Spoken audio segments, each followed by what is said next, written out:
Интензивно се работи на реконструкција на стариот пат Прилеп-Битола, кој е еден од најфреквентните патишта во Пелагонискиот регион, кој се користи не само од жителите кои живеат во населените места кои гравитираат околу овој крај, туку и од сите оние кои се занимаваат со земјоделство.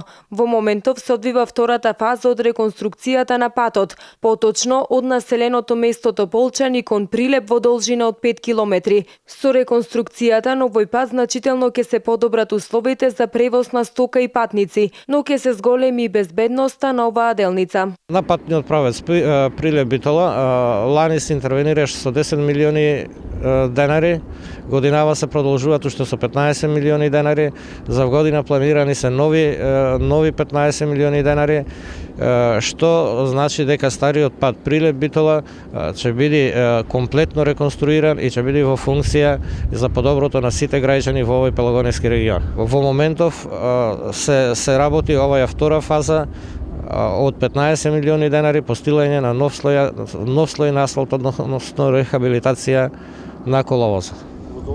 Во должина од 5 километри на најкритичните места од потегот Прилеп-Битола. Инвестицијата за реконструкција на стариот пат Прилеп-Битола изнесува 15 милиони денари, а финансиските средства се обезбедени од владата на Република Македонија и јавното претпријатие за државни патишта.